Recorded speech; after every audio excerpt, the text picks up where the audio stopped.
आशीष यादव और आप सभी का स्वागत है मेरे YouTube channel the political blogs पे। आज मेरे साथ हैं गुन्नौर विधानसभा की जानी मानी हस्ती गांव मेड़ोली से भाई सुधीर यादव। आपका बहुत बहुत स्वागत है मेरे चैनल पे। मैं आपको परिचित कराऊं, भाई ने अभी थोड़े दिन पहले एक पोस्ट प्रधानमंत्री के खिलाफ किया था। सरकार ने उठा के, सरकार क्या ताना था, सरकार ने इन्हें उठा के जेल भेज दिया और काफी मेहनत करने के बाद परिवार वालों ने जमानत कराई और अभी भाई हमारे साथ हैं। भाई साहब, क्या कहना चाहोगे? जैसे कि सरकार ने आपको जेल भेजा था, उसमें बहुत परेशानी आई होगी। एक बार दर्शकों को बता सकते हो कितने दिन उसमें रहना पड़ा था? पहले तो आप सभी को राधे राधे, जय श्री कृष्णा। आज श्री कृष्ण जन्माष्टमी का दिन है। आप सभी शुभचिंतकों और प्रदेशवासियों को हैप्पी जन्माष्टमी। और फिर मैं अब आगे की बात भाई साहब से बताता हूँ, जो जो मेरे साथ में हुआ और जो मैं आगे को करूँगा, वो सब बातें इनको बताऊंगा और आपको भी सब दिखाई देगा। उससे पहले एक बात और मैं आपको बता देता हूँ। 2022 में गांव मेड़ोली के ही लोगों ने कुछ गायों के लिए प्रोटेस्ट किया था। गाय फसल खराब कर रही थी, गायों से बहुत परेशानी थी इन लोगों को, तो इन्होंने बेचारे किसानों ने प्रोटेस्ट किया था। गायों को ले जाके मंत्री जी की गाड़ी के सामने या किसी भी नेता की गाड़ी के सामने ले जाके खड़ा किया, तो उनको ये बात इतनी चुभ गई कि उन्होंने मुकदमा ही लिखा दिया और उसमें भी काफी लोगों के ऊपर मुकदमा लिखाया गया था। क्यों सुधीर भाई? हाँ, जैसे मैं देखता हूँ कि क्षेत्र में मतलब हमारे जो क्षेत्रीय राजनीति है वो बहुत गंदी चीज है। हमारे क्षेत्र के जो युवा हैं वो दिन रात गायों को मतलब लेके शिकायतें करते हैं, कहीं थाने में जाके, कहीं तहसील पे जाके, कहीं मतलब डीएम साहब के पास जाके मतलब उन शिकायतें करते हैं। उन लोगों को फिर भी कोई अब तक आश्वासन दे देते हैं, मगर उनके लिए, गायों के लिए कोई सुविधा हमारे क्षेत्र में अभी तक नहीं हो पाई है। अगर युवा कुछ करता है, अपनी तरफ से कुछ करता है तो उसे करने दो। अगर ज्यादा कुछ करता है तो उस पर एफआईआर हमारे जो यहाँ के क्षेत्रीय नेता हैं वो लोग उन पर लिखा देते हैं और उनकी जिंदगी खराब कर देते हैं बच्चों की। तो अच्छा। ऐसा है कि क्षेत्र का माहौल बहुत खराब कर रखा है। कुछ हमारे युवा साथी हैं जो गायों की सेवा कर रहे हैं, हम उनको बहुत बहुत धन्यवाद देते हैं। जो वो लोग गायों की सेवा कर रहे हैं, अपने मतलब संस्कृति को जिंदा रखे हुए हैं। और हमारी टीम है एक चुनावी में, हमारा देवा भाई है और भी लोग हैं, मतलब वो लोग बहुत गायों की सेवा करते हैं। मैं किसी राजनीतिक पार्टी को मतलब सपोर्ट नहीं करता। अच्छा, यहीं पे आपसे सवाल करना चाहूंगा कि लोग बोलते हैं कि नटखट यादव या फिर सुधीर भाई किसी पार्टी के कार्यकर्ता हैं, इसलिए ये सरकार को घेरते हैं। क्या ये बात ठीक है कि आप सरकार को इसलिए नहीं घेरते कि आप किसी पार्टी का कार्यकर्ता हो? आप सरकार को इसलिए घेरते हो कि आपको परेशानी होती है या फिर मजबूरी ने, हालात ने आपको नेता बना दिया? नहीं नहीं नहीं, मेरी ऐसी कोई नहीं हालात था, ना मेरी कोई मजबूरी थी। मैं सिर्फ देश की तरफ देखकर, देश के हालातों को देखकर, युवाओं को बेरोजगार देखकर और किसानों को मजबूर देखकर मैं मतलब अपने सोशल मीडिया अकाउंट से पोस्ट करता हूं और मतलब आवाजें उठाता हूं। तो उसी सोशल मीडिया प्लेटफॉर्म से एक मेरी पोस्ट निकाल ली गई, जो कि मैंने उसमें ऐसा कोई देश के खिलाफ नहीं लिखा था जो मुझ पर देशद्रोह का मुकदमा लगाया गया था। मेरी जो पोस्ट थी वो नॉर्मल तरीके की पोस्ट थी। मेरा ना तो कोई प्रधानमंत्री से कोई लेना देना, ना किसी अदर पार्टी से कोई लेना देना था।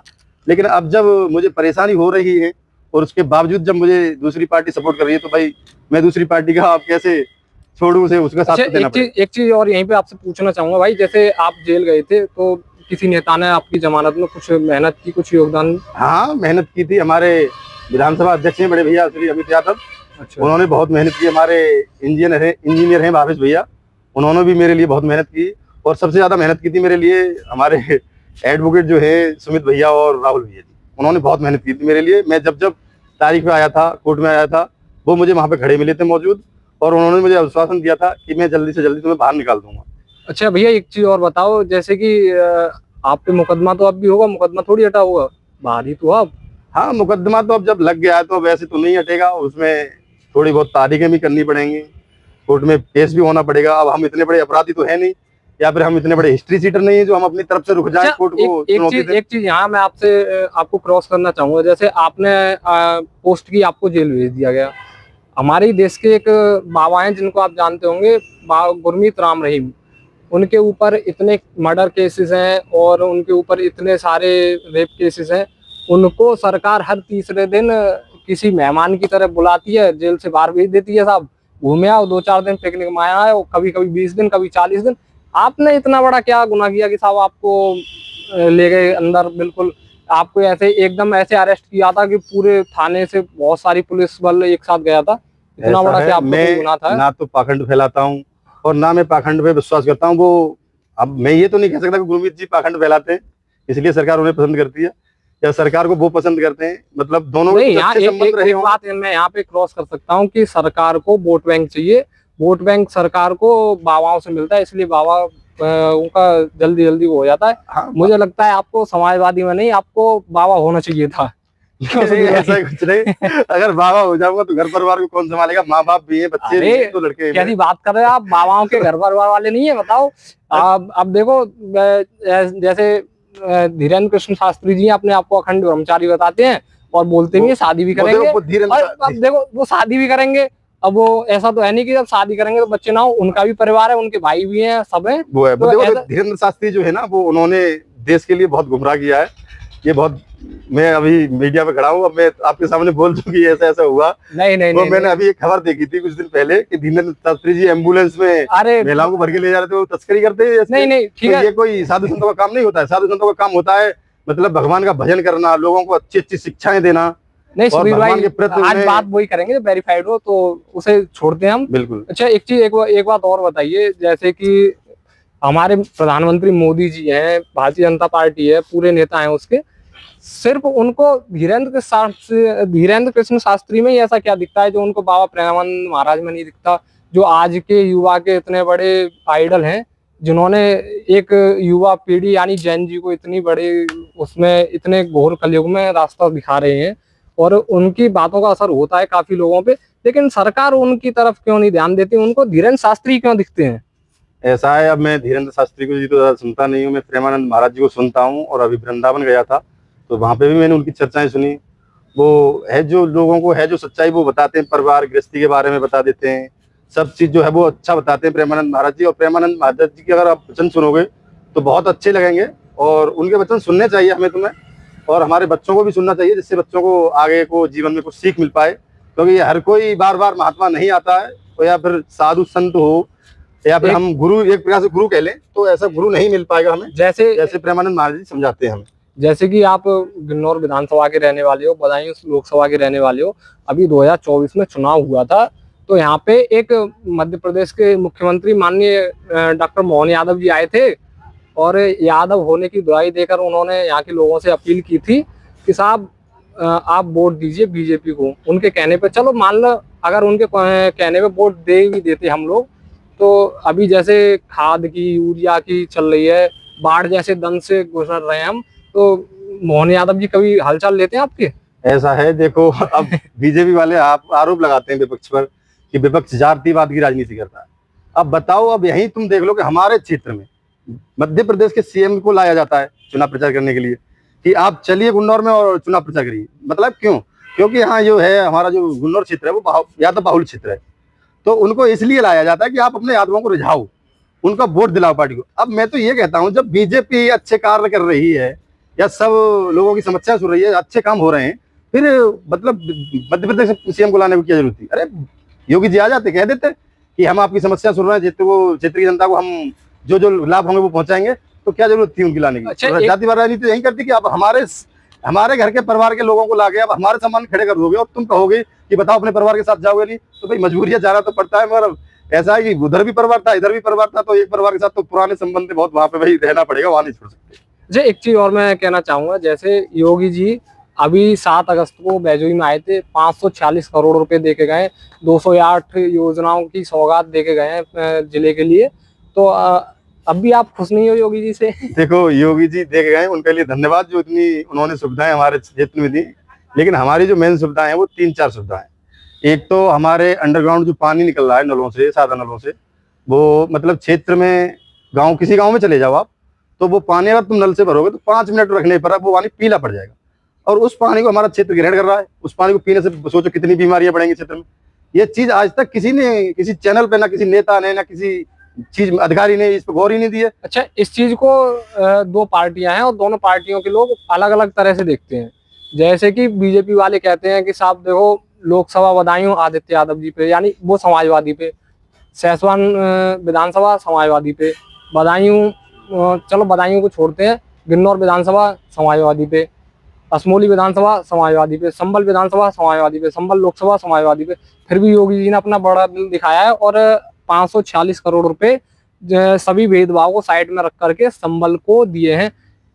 कुछ लोग इस तरह से देखते हैं, लेकिन समाजवादी वाले लोग इस तरह से देखते हैं कि 2027 में चुनाव आ रहा है, हम उसे रिझाना चाहते हैं, हम लोगों को रिझाना चाहते हैं। आपकी उसमें क्या राय है? देखो चुनाव अब यहाँ से बदायूं से लेकर मुरादाबाद संभल इधर हमारे सब पूर्व मतलब पश्चिमी उत्तर प्रदेश में ज्यादातर साइकिल जीती हुई है।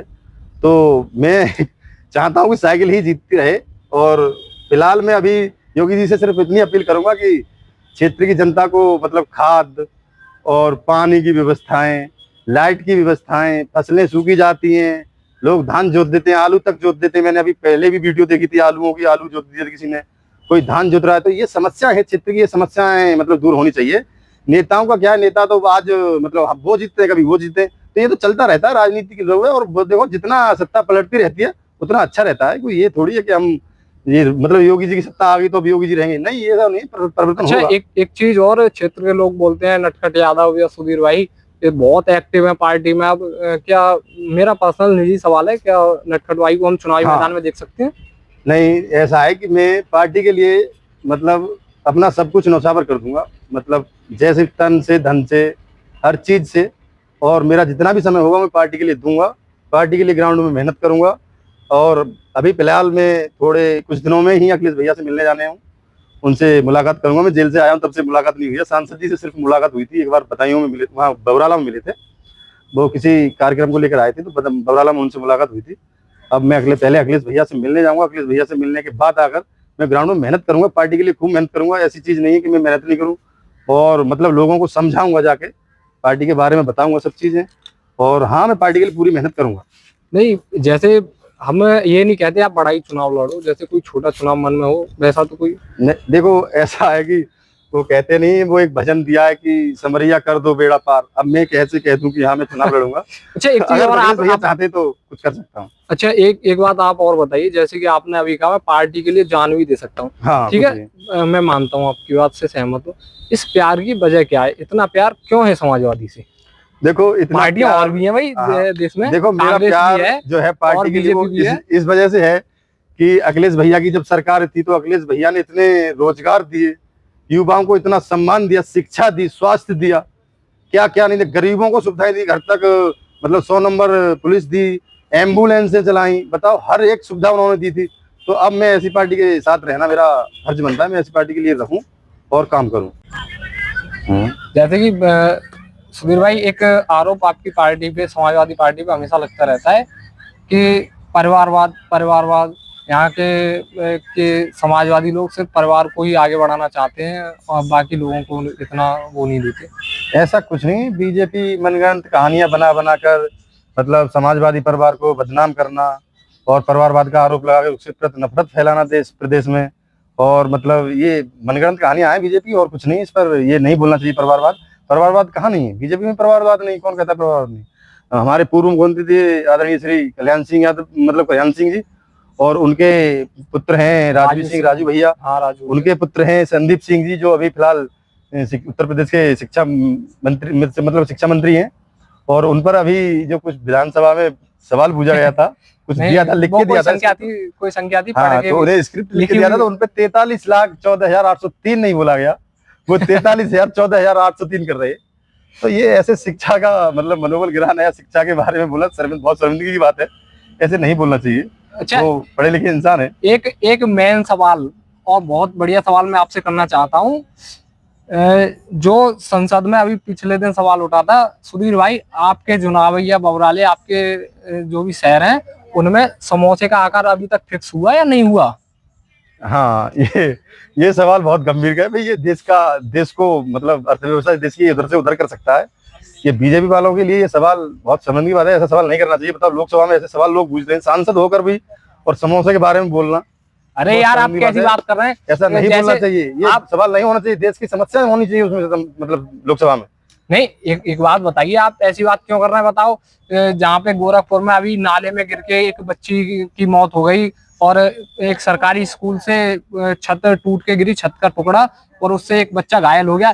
ऐसे तमाम मुद्दों को छोड़कर माननीय सांसद रवि किशन जी इतना बड़ा सवाल लोकसभा में कर रहे हैं, तो आप इस सवाल को महत्व क्यों नहीं दे रहे हैं? अरे यार, इतना बड़ा, इतनी बड़े, हो सकता है सांसद जी को सुबह सुबह जल्दी लोकसभा के लिए आमंत्रित कर दिया जाता हो, इसलिए वो घर से खाना ना खा के जाता हूँ। जाते हो तो हो सकता है रास्ते में कहीं किसी ने 20 का, किसी ने 10 रुपए का अगर समोसा दे दिया तो सांसद जी को लगा कि भाई महंगाई बहुत चढ़ उतर रही है। महंगाई सांसद जी ऐसे नहीं दिखती है, महंगाई दिखती है किसानों के पास जाओ, किसानों की समस्याएं सुनो। अच्छा किसानों की जो फसल है वो कम दामों में ली जाती है, किसानों को जो खाद और जो बीज है वो कितने महंगे रेटों में दिया जाता है। आपने कितनी जीएसटी लगा रखी है आपकी सरकार ने। अच्छा, हाँ किसान परेशान है हाँ, आत्महत्या करने के लिए, आपको कम करनी चाहिए। यही मैं आपको रोकना चाहूंगा। एक बात और बताइए, जैसे भारतीय जनता पार्टी की सरकार है दिल्ली में और उनकी मुख्यमंत्री है रेखा गुप्ता जी, उन्होंने कुछ दिन पहले किसी पत्रकार भाई ने अखिलेश जी के बारे में कुछ पूछा था, तो उन्होंने उसको एक शब्द में संबोधित किया, उन्होंने कहा था टोटी चोर। उसके लिए आप कुछ कहना चाहेंगे? जी, मैं दिल्ली के मुख्यमंत्री जो है हमारी आदरणीय जी, मैं उनका सम्मान करता हूं। देखो, आप एक बहुत सम्मानित पद पर बैठी हैं, आपको ऐसी भाषा शोभा नहीं देती है, आपको ऐसा नहीं बोलना चाहिए। वो विपक्ष की तीसरी सबसे बड़ी पार्टी के राष्ट्रीय अध्यक्ष हैं हमारे अखिलेश भैया, ऐसा उनको नहीं बोलना चाहिए। ये आरोप तो हम पे अभी से नहीं, भगवान श्री कृष्ण के जमाने से लगे चले आ रहे हैं। उनको माखन चोर कहा गया, फिर हमारे बिहार के पूर्व मुख्यमंत्री आदरणीय श्री लालू यादव जी, उनको चारा चोर कहा गया। अब हमारे भैया हैं उत्तर प्रदेश में श्री अखिलेश यादव जी, इसकी वजह क्या है कि उनको आरोप टोटी चोर कहा गया। पे क्यों ऐसा लगते हैं? पता है, ये विपक्ष को मतलब ये लोग कमजोर करना चाहते हैं, लोगों की नजरों में विपक्ष को बदनाम करना चाहते हैं। बात ही बताओ, हमारे अखिलेश भैया क्या वो टोटी चुराएंगे क्या वो? अरे अगर कहें तो अखिलेश भैया अगर आदेश करते तो मैं टोटियां लगवा दूं एक क्षेत्र में। कितनी टोटियां चाहिए उन लोगों को? आधी दिल्ली की टोटियां लगवा दूंगा मैं। नहीं नहीं, एक चीज और है यहाँ पे। बीजेपी के ही लोकसभा प्रत्याशी थे आजमगढ़ से, पूर्व लोकसभा प्रत्याशी निरहुआ, दिनेश लाल यादव जी निरहुआ, वो भी यादव हैं। उन्होंने ये बोला था कि अखिले 2024 के लोकसभा चुनाव में उन्होंने एक बयान दिया था मीडिया पे कि मैं उस जगह चुनाव लड़ना चाहता हूँ कि जहाँ पे अखिलेश यादव चुनाव लड़े। अगर चुनाव अखिलेश यादव यहाँ पे बदायूं लोकसभा, आपकी लोकसभा में लड़ते और दिनेश लाल यादव भी लड़ते, तब कितना कुछ होता है यहाँ पे। ऐसा है, हमारे बुजुर्गों ने एक कहावत बनाई है कि बेटा शेर के पास बैठोगे तो शेर नहीं बन पाओगे, तो शेर जैसी ताकत तो आएगी। अब जब निरहुआ हमारे अखिलेश भैया के सामने चुनाव लड़ेंगे तो कुछ ना कुछ तो उनका नाम होगा, सीधी सीधी जानते हैं। वैसे मैं ये सीधा कह सकता हूँ कि अखिलेश भैया के सामने वो जीत तो सकते नहीं, लेकिन हाँ वो लड़ना चाहते हैं तो कुछ ना कुछ तो मतलब अपने लिए फायदा करना चाहते हैं। क्यों हार कर भी फायदा करना चाहते हैं वो अपने लिए। हाँ, वो हार कर भी जीतना ही। हाँ, मतलब अपना फायदा करना चाहते हैं। अच्छा, हाँ, जैसे काफी दिनों से ये योगी जी विधानसभा में माननीय चाचा जी को बहुत हेट करते हैं, उनको बहुत प्यार से अपनी तरफ खींचना चाहते हैं, उनको अखिलेश यादव जी के या समाजवादी पार्टी के खिलाफ हमेशा भड़काते रहते हैं। इस पर आपका क्या ओपिनियन है? ऐसा है, ये जो योगी आदित्यनाथ जी हमारे जो मुख्यमंत्री हैं, उनको मतलब समाजवादी पार्टी में फूट डालने की जो मिली है वो परमिशन वो गलत है। वो ऐसी ना करें, समाजवादी पार्टी में फूट ना डाले, ऐसे ना बोले कि चाचा ने भतीजे के साथ में ये कर दिया या भतीजे ने चाचा के साथ में ये कर दिया। कुछ नहीं किया, हमारा परिवार एक है, बिल्कुल सेफ है। और आप कहते हो कि एक रहोगे तो नहीं रहोगे, तो हम बिल्कुल एक हैं और अपनी लड़ाई लड़ रहे हैं। जैसे हम संवैधानिक तरीके से अपनी लड़ाई लड़ रहे हैं, वैसे ही आपको बोलना चाहिए। वैसे लोग विधानसभा में आपको ऐसे सवाल शोभा नहीं देते, आपको बोलना चाहिए हमारी बहन बेटियों के बारे में। दिन रात इतनी घटनाएं घटती जा रही हैं बेटियों के बच्चियों के बारे में, मतलब बेटियां स्कूल जाने पर भी घबराती हैं, दरअसल उनके पीछे पड़ जाते हैं। तो ऐसा नहीं है। अभी जो गूंगी बहरी लड़की का जो रेप हुआ है उसके बारे में भी आपने पोस्ट किया था। भी हाँ, पोस्ट मैंने किया था। अब बताओ, जो मेरे दिल में आता है मैं कर देता हूँ, सच्चाई की पोस्ट करता हूँ, क्योंकि मुझे पता है कि अगर मैं अपने सच्चे दिल से पोस्ट करूंगा तो कुछ ना कुछ, अगर सरकारें नहीं देखेंगी, नेता नहीं देखेंगे, तो भगवान तो ऊपर देखता है कि मैं किसके लिए अब लड़ता हूँ, किसके लिए नहीं लड़ता हूँ। अब मुझे ये देशद्रोह का जो ठप्पा लगा दिया गया, अच्छा, ये बहुत गलत लगा। एक चीज, आपके ऊपर देशद्रोह का मुकदमा लिखा दिया गया। आपने इतना बड़ा क्या जुर्म किया था? जैसे कि आप देखो, लोकसभा मंडी से सांसद हैं कंगना रनौत जी, उनने देश की आज़ादी के बारे में, देश की आज़ादी पे सवाल खड़े किए थे। तो हमारे बीजेपी के बहुत नेता हैं और बहुत कार्यकर्ता हैं जो कभी कभी कोई नशे में आकर देश के खिलाफ बोल जाता है, कोई जासूसी करता है, कोई बीजेपी नेता का संबंधी निकलता है तो कोई उसका मतलब रिश्तेदार होता है, तो वो लोग जासूसी करते रहते हैं। इन लोगों पर फिलहाल नहीं कोई देशद्रोह लगेगा। अगर देशद्रोह लगाना है तो सरकार हम पे लगा देती है, हम जैसे युवाओं पे लगा देती है हमारी जिंदगी खराब करने के लिए। तो ऐसा ना करे, किसी युवा की जिंदगी सरकार खराब ना करे, सभी को चैन से जीने दे। सबसे मतलब सवाल पूछने का सबका अधिकार है। ऐसा नहीं है कि आप प्रधानमंत्री जी हैं तो हम आपसे सवाल नहीं पूछते, हम सवाल पूछ सकते हैं और पूछेंगे, आगे भी पूछेंगे। ऐसा नहीं है कि मैं जेल चला गया, मुझ पर देशद्रोह का जो धारा लगा दी गई आपने, वो बिल्कुल फर्जी तरीके से लगा दी कि देशद्रोह की ऐसी कोई बात मैंने नहीं की थी, ना मेरा कोई ऐसा कोई अच्छा, किसी एक चीज आतंकवादी से लिंक है, और मेरे खातों की चेकिंग भी हुई थी कि किसी कोई विदेशी फंडिंग तो नहीं है।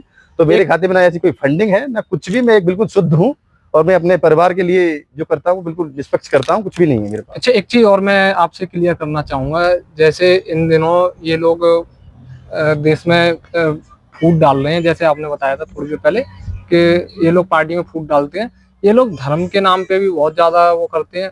आपको मुसलमानों से कोई दिक्कत है क्या? देखो, धर्म के नाम पर मैं धर्म और जातिवाद पर नहीं जाना चाहता, क्योंकि धर्म और नहीं, जातिवाद पर जैसे कि अब आपके पास यहाँ पे संभल है, मुस्लिम बाहुल क्षेत्र है, गुन्नौर है, मुस्लिम बाहुल क्षेत्र है, आपके गांव में भी मुसलमान है। क्या आपको कभी प्रताड़ित किया है मुसलमानों ने? नहीं, ऐसा कुछ नहीं है। मैं अभी जब यहाँ से जो मेरे ऊपर मुकदमा लगा, मैं जेल गया, तो उसमें हमारे जेल में के अंदर भी बहुत मुस्लिम भाई थे और भी भाई थे। सबसे जैसे अपना भाईचारा जैसे बात चलता है, वैसे ही मैंने जाके जेल के अंदर चलाया। तो ऐसा कुछ नहीं, मुझे कुछ भी नहीं अंतर मालूम पड़ा। जैसे वो थे वैसे मैं था, जैसा मैं उनके लिए करता वो वैसे मेरे लिए कर देते। कोई अंतर नहीं है बिल्कुल भी। ये हिंदू मुसलमान का जहर तो दिमाग में घुलना, नफरत की राजनीति करना, ये सिर्फ गंदी राजनीति की अच्छा, एक चीजें हैं, कुछ चीज नहीं। और बताइए आप। मैं देखता हूँ यहाँ पे गन्नौर में लोग पार्टी के साथ इतनी मजबूती से खड़े हुए हैं, यहाँ पे पार्टी नेताओं को टारगेट कर रही है, जैसे कि गुलशन यादव गोंडा थे, उनके ऊपर काफी इनाम रख दिया सरकार ने। और आपके जैसे लोकसभा सांसद हैं संभल से, उनके घर को तोड़ने के आदेश जारी हो गए हैं, उन्हें जेल भी ले आया गया, उनके ऊपर तरह तरह के झूठे मुकदमे बहुत वो। तो कभी डर नहीं लगता है इस चीज से कि थोड़ा रुक जाना चाहिए, या नहीं, फिर? डरना क्या है, सच्चाई का साथ दे रहे हैं, अपनी पार्टी के साथ खड़े हैं, और सबको पता है कि सरकारें विपक्ष को कमजोर करना चाहती हैं, सरकार विपक्ष को कमजोर करना चाह रही है। इसीलिए वो हमारे सांसदों को, हमारे नेताओं को परेशान कर रही हैं। कभी गुलशन यादव जी को, कभी रमाकांत यादव जी को, कभी हमारे सांसद संभल के सांसद भाई शफीकुर रहमान को, और रहमान बरक साहब जो, हाँ उनको, मतलब सरकारें जो है वो टारगेट कर रही हैं। ये कुछ नहीं, विपक्ष को कमजोर कर रही हैं। इनके पास कोई ना भ्रष्टाचार है ना कुछ। अगर भ्रष्टाचारी देखना है, माफिया देखना है, गुंडे देखने हैं, तो भाजपा पहले अपने गलेबान पे झांके और अपनी पार्टी में देखे कितने माफिया और गुंडे बैठे हैं, उसके बाद वो विपक्ष पे थोड़ा सवाल करें सोच समझ के। अच्छा, जैसे कि अभी योगी जी, मतलब ये सरकार ने ये एक्सप्रेस वे निकाला है, गंगा एक्सप्रेस वे, इससे लगता है कुछ फायदा होने वाला है। जैसे अपने संभल जिले में बहुत सारे इंडस्ट्रियल एरिया आए हैं और बहुत सारे किसानों की जमीनें गई हैं। देखो, बीजेपी ने बातें बहुत किए, काम अभी तक बहुत अधूरे पड़े हैं। अभी तक गंगा एक्सप्रेस वे को बोल दिया गया है, लेकिन अभी तक कार्य तो शुरू नहीं हुआ है। नहीं, कार्य तो शुरू हो गया, वो कार्य शुरू हो गया तो पता नहीं कब तक जनता को लाभ मिलेगा या ना मिलेगा, ये मैं नहीं कह सकता। जैसे बीजेपी का कार्य किया हुआ कार्य अधूरा रह जाता है, और अब मोदी आपने देखा कहीं पुल भी गिर जाते हैं। अच्छा, मोदी जी ने अभी 15 अगस्त के भाषण में कहा है कि जीएसटी पे एक बार फिर समीक्षा होनी चाहिए। क्या ये मीठी लॉलीपॉप हो सकती है जनता के लिए? बिल्कुल। देखो, जीएसटी जो है वो मतलब किसान 28% इन्होंने लगाया, अब कह रहे हैं कि अब उसको कम और मजदूर, इन लोगों के लिए जीएसटी का महत्व पता है कि क्या जीएसटी होती है। अन्यथा जो हमारे उद्योगपति हैं, बड़े बड़े बिजनेसमैन हैं, उनके लिए कोई जीएसटी नहीं है। सरकार उनसे सब समझौता कर लेती है बैठ के अंदर कमरे में। तो ऐसा नहीं भैया, जो हमारे किसान लोग हैं, गरीब लोग हैं, मजदूर लोग हैं, उनके लिए एसी नहीं लगी है कमरों में, कम से कम उन्हें चैन की रोटी खा लेने दें। सरकार से मेरी यही गुजारिश है। जैसे कि आप देख रहे हैं यहाँ पे अब चुनाव जोरों शोरों पे है। मैं आपको गिनवा दूं, 7 अगस्त को योगी जी की सभा हुई थी बैजरी में, और उसके बाद 8 अगस्त को भी बीजेपी की रैली थी, 10 अगस्त को भी बीजेपी की रैली थी, 11 अगस्त को बीजेपी की रैली थी, 13 अगस्त को बीजेपी की रैली थी, और 15 अगस्त को भी कल बहुत ज़्यादा धूमधाम से, और उस हिसाब से जैसे चुनावी माहौल होता है उस हिसाब से इन लोगों ने रैलियां की हैं और सभाएं की हैं। आपकी पार्टी यहाँ पे क्या कर रही है? ऐसा कुछ नहीं है। बीजेपी वाले जो रैलियां कर रहे हैं, जो सभाएं कर रहे हैं, उनका एक ही महत्व है कि नाचना आए आंगन टेढ़ा। नहीं, उन पर कुछ नहीं है, वो सिर्फ रैलियां कर रहे हैं, लोगों को भ्रमित करते हैं, रहते हैं कि हाँ ये मैं इस वे में सवाल कर रहा हूँ कि पार्टी बीजेपी अपनी तरफ से पूरी तैयारी कर रही है, आपकी तैयारी इतनी कम क्यों है? हाँ, हमारी ग्राउंड लेवल पर तैयारी है। हम रैलियां अभी रैलियां निकालें या फिर लोगों को अपनी पावर दिखाएं, तो ये गलत चीज है। लोगों को पावर नहीं दिखानी चाहिए, लोगों से जितना मिलजुल कर रहना चाहिए उतना अच्छा है। हम ग्राउंड में मेहनत कर रहे हैं पार्टी के लिए, और हमें पूरी विश्वास है कि हम 27 में सरकार बनाने जा रहे हैं अखिलेश भैया की, और सरकार बनेगी, ये हमें पूरा विश्वास है। हम जनता के लिए निरंतर सेवा कर रहे हैं। एक चीज और मैं देखता हूँ अक्सर गिन्नौर में पार्टी के 3 नेता हैं, तीनों कभी वैसे तो पब्लिक के सामने कभी आ जाते हैं साथ में, लेकिन तीनों नेताओं में अंदर बहुत फूट है। और 3 नेता क्या, मैं खुल के कह सकता हूँ बहुत सारे नेता हैं अपने अपने आप को टिकट मांगते हैं। तो आप किस नेता को विधायक देखना चाहते हैं यहाँ पे? आपको कौन सा सबसे बेस्ट ऑप्शन लगता है? देखो सिर्फ एक का नाम ले, बाकी किसी का नाम ना ये ले। आपने जो कह दिया ये मैं इसमें नहीं, खुल के एक नहीं एक बोल सकता क्योंकि नहीं वाली नहीं, बात आ सुनो जाएगी। सुनो सुनो, एक चीज है अपनी पर्सनल चॉइस। अगर मुझे सुधीर भाई अच्छे लगते हैं या दीपक भाई अच्छे लगते हैं, तो मैं बिल्कुल निडर तरीके से मैं कह सकता हूँ कि मैं दीपक भाई को विधायक देखना चाहता हूँ। मैं उसी हिसाब से मैं आपसे सिर्फ एक नाम पूछ रहा हूँ, इसलिए मैं ऑप्शन नहीं दे रहा हूँ। अपने आप किसे विधायक देखना बिल्कुल मैं चाहते हैं? अपनी पर्सनल चॉइस बताता हूँ। जो क्षेत्र में मेहनत कर रहा है, दिन रात जनता के साथ खड़ा हो, और अखिलेश भैया उसको देखे, अखिलेश भैया उसको टिकट दें, हम उसके साथ हैं। जिसको पार्टी टिकट देगी हम उसके साथ हैं। ऐसी कोई दिक्कत वाली बात नहीं है कि मैं किसी एक नेता को पसंद करूं। मैं किसी नेता एक को पसंद नहीं कर सकता, मैं पूरी पार्टी को पसंद करता हूं, मैं पार्टी का सदस्य हूं। एक चीज मैं अक्सर देखता हूँ, चंदोसी रोड पे निकलता हूँ तो पूर्व मंत्री हैं और पूर्व विधायक है माननीय गुड्डू यादव जी की कोठी है, प्रदीप यादव जी की। वहाँ पे उन्होंने अपना होर्डिंग लगाया है और कई जगह होर्डिंग लगाए हैं उन्होंने, सोशल मीडिया पे भी आके हमेशा वो शेयर करते रहते हैं। उन्होंने लिखा है प्रबल दावेदार। तो क्या आपको क्या लगता है उनका टिकट हो सकता है? देखो अब ये टिकट होना ना होना वो राष्ट्रीय अध्यक्ष जी की बात है। मैं इतना कह सकता हूँ कि जो जितनी मेहनत करेगा, जो ज्यादा मेहनत करेगा, उसे टिकट मिलना ही मिलना है भाई। अच्छा, आपको क्षेत्र में सबसे ज्यादा कौन सा नेता दिखता है? मुझे ज्यादातर तो अगर एक्टिव देखूं तो मैं युवा नेताओं में तो सिर्फ भावेश भैया जी और अमित यादव जी। बाद बाकी ऐसे अखिलेश यादव है, लखवंत सिंह बहुत घूमते हैं, बहुत हाँ वो भी एक्टिव है युवा में, क्यों नहीं, वो एक्टिव है युवा में। तो मैं ये नहीं कह सकता कि किसको एक को टिकट दो भाई, पार्टी जिसे टिकट देगी मैं उसे समर्थन दूंगा। मेरा सिद्धांत भैया आज क्षेत्रीय नेताओं से मेरा कोई लेना नहीं, मैं पार्टी से मतलब है मेरा, मैं पार्टी का सदस्य हूँ। पार्टी मुझे जो कहेगी मैं वो करूंगा। नहीं नहीं, वो बात आपकी ठीक है। चलो इस मुद्दे को यहीं पे खत्म करते हैं। बाकी जैसे पूरे प्रदेश भर में इन लोगों ने एक मानसिकता लोगों में वो कर दी है कि साहब बीजेपी बहुत वो कर रही है। हाँ, एक चीज और मैं यहाँ पे क्लियर करना चाहूंगा उससे पहले, अपने गुन्नौर क्षेत्र के बहुत से यादव उनको लड़ाना चाहते हैं, बीजेपी को बहुत से यादव लड़ाते भी हैं और बहुत से यादव उसमें बीजेपी में है भी। ऐसा है कुछ नहीं, वो लोग मौका परस्त हैं, सरकारें बदलती हैं तो वो लोग कभी ये बात आपने ठीक कही, कभी उधर, तो जो वो लोग अपनी दलाली कर करके अपना जो घर यादव चलाना चाहते हैं। भाई मेहनत की करो यार भैया, खाओ, क्यों किसी का परिवार बर्बाद करवाते हो तुम? अगर किसी के परिवार में अगर कोई गमी हो जाती है, कुछ हो जाती है, वो लोग मौका देखते हैं गिद्ध की तरह कि हमें मौका मिले उनसे पैसा लूटने के लिए, उनका परिवार बर्बाद करने के लिए। तो ऐसा कुछ मत करो यार भैया, मेहनत की करो यार, खाओ, नहीं, लोगों को खाने दो चैन से। एक चीज और मैं पूछना चाहूंगा, जैसे 2024 में एकदम जैसे बरसाती मेढक कूदते हैं उसी हिसाब से एकदम दुर्विजय साकी जी आए यहाँ पे, कैंपेन किए, इलेक्शन लड़े और हार भी गए। और हारने के बाद आज के बाद आते हैं अब क्षेत्र में क्या? देखो अभी तो मैंने फिलहाल उन्हें नहीं देखा, चुनाव प्रचार में देखा था। उन्होंने एक बात बहुत बड़ी गलत कही थी, मुझे वो आज भी याद है। उन्होंने कहा था कि शिवपाल यादव बच गए, जब उनकी कोई औकात नहीं तो उनके बेटे की क्या औकात, तो यहाँ से चुनाव जीत ले। तो ध्रुवविजय साक्य जी, मैं सिर्फ इतना ही कहूंगा कि ऐसी बातें आप मत करो, आप बहुत बुजुर्ग लोग हैं, मैं आपके लिए गलत बोलूं तो ठीक नहीं।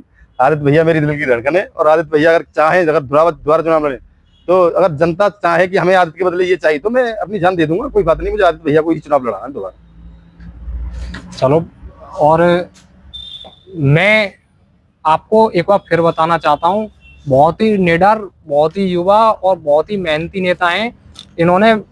उभरते हुए नेता मैं अगर कहना चाहूंगा तो उसमें कोई गलत बात नहीं होगी। पूरे चुनावी में होर्डिंग लगवा रखे हैं और पार्टी के मुद्दों को भी उठाते हैं। भाई नटखट यादव, सुधीर यादव बहुत मेहनत कर रहे हैं क्षेत्र में। मुझे लगता है कि पब्लिक भी इनको बहुत नोटिस कर रही है। मैं सोशल मीडिया पे अक्सर देखता रहता हूँ, इनकी पोस्ट को लोग बहुत ज्यादा उस हिसाब से देखते हैं, बहुत डीपली इनकी पोस्ट को लोग वो करते हैं। आप इनके लिए, जनता के लिए अगर कोई मैसेज छोड़ना चाहें तो?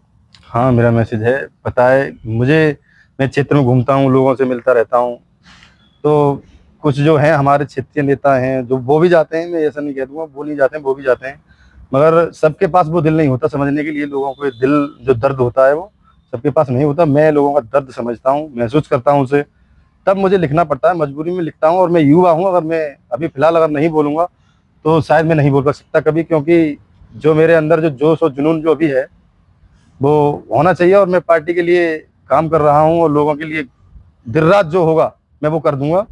और जो मुझसे जितना भी कुछ के किसी के पास आना हो जाना हो, किसी बहन के पास, किसी भाई के पास, मैं सबके पास आने जाने के लिए तैयार हूँ भाई।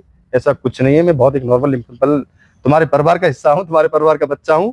मैं पूरे प्रदेश के लिए, मैं यही नहीं, प्रदेश का हमारे सोशल मीडिया पर जुड़े हुए बहुत बहुत दूर के लोग हैं, प्रदेश, अन्य प्रदेश के, हरियाणा, राजस्थान, मध्य प्रदेश, उत्तराखंड, यूपी, बहुत दोस्त हमारे जुड़े हुए हैं। वो लोग बात करते रहते हैं, तारीफ करते हैं, उनके लिए भी बहुत बहुत धन्यवाद भैया।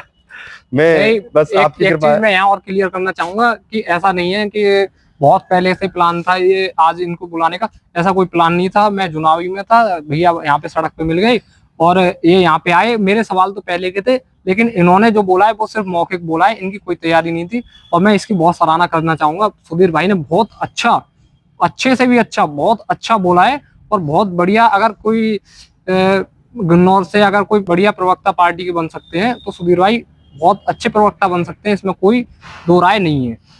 और बहुत बहुत धन्यवाद सुधीर भाई आपका।